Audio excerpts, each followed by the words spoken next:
If you want a compact and comfortable flagship phone, first of all, you won't find a super premium phone, other than the iPhone 16 Pro. Secondly, a small phone means a smaller screen. Second one is most important. People really like big phones now, and that's why Samsung and Apple's Plus series still exist and compact phones failed. This is the same gap in the market that Samsung is trying to fill with the S25 Edge, and it won't be the only choice in a few months. So, let's review this beauty. Let's get to the main point of the video, the design, where Samsung says it has changed a lot of things to achieve it. The whole phone is quite similar to the rest of the series. It has only 2 lenses and a small frame around the cameras. It's really beautiful. But the main thing is the thickness of 5.8mm and the weight of 163 grams of this phone. It's very light and elegant, and feels like a big LG phone from 2012. But if you have big hands, it's too thin, and it's even annoying at first. But overall, it's probably the best phone design right now. Everything is good.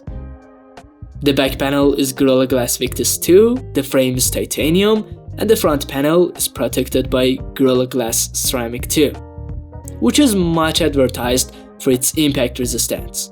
And the phone is also light, and probably won't be damaged by a simple drop. But don't test my words. Outside of the design, you get pretty much the same as S25 Ultra. The display is exactly the same.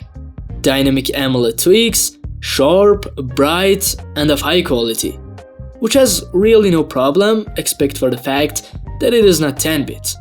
Of course, you don't feel the same quality, because the front panel isn't as anti-reflective as the Ultra. It really has more of an impact than you think. The fingerprint sensor is ultrasonic, and it is incredibly fast. You can't fight physics. The speaker is not very loud, and the bass is less than the others. But it has really sharp and high quality sound. The battery is not the strong point of this phone, as expected. Of course, I expected that this problem would not rise with the use of silicon carbon, so Samsung didn't risk using it. 3900 mAh may not be bad, but the display is 6.7 inches. It lasts less than a day with medium-heavy use until about evening. After a while, you will not trust your battery much. The charger is also 25 watts, and the full charge takes about 1 hour. It also has wireless. The hardware is obvious: a Snapdragon 8 Elite, 12GB of RAM, and UFS 4.0. I don't think I need to say anything about the performance. Everything is fine. But even though Samsung has used a better cooling system here, you can't fight physics. It gets hotter than the rest of the series, and the performance drop is noticeable. But not that bad. It's okay. The S25 Edge comes with Android 15 and One UI 7, and has 7 years of software support. It can be said to have the best UI right now. Full of customization, simple, filled with quality AI, awesome. The camera is not the strong point of the S25 Edge. The main lens is 200 megapixels. It has the same sensor as the S25 Ultra, which Samsung says has been redesigned for the thickness of the phone. The ultra-wide lens is 12 megapixels, and the same sensor as we see inside the S25 and S25 Plus. Expect that it has autofocus.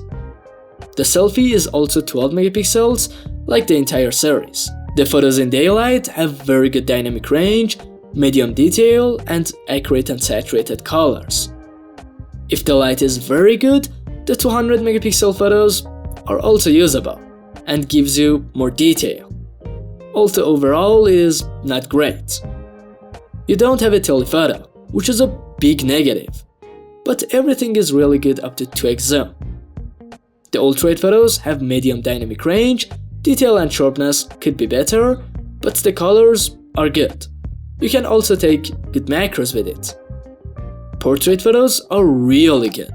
The subject separation and background blur are very natural, and I like its face processing. Its night mode is a bit weak for the price. The dynamic range is not great, the colors are not very accurate, but the detail and sharpness are good. Selfies are great. Good face processing, dynamic colors, wide dynamic range, and low noise. In terms of videography, you can record 8K 30fps and 4K 120fps videos. It gets hot when recording, and its focus is not as fast and accurate as the Ultra. In terms of quality, it is definitely good. But the point is that we got iPhone. Finally, if I had to conclude, the S25 Edge is a good flagship.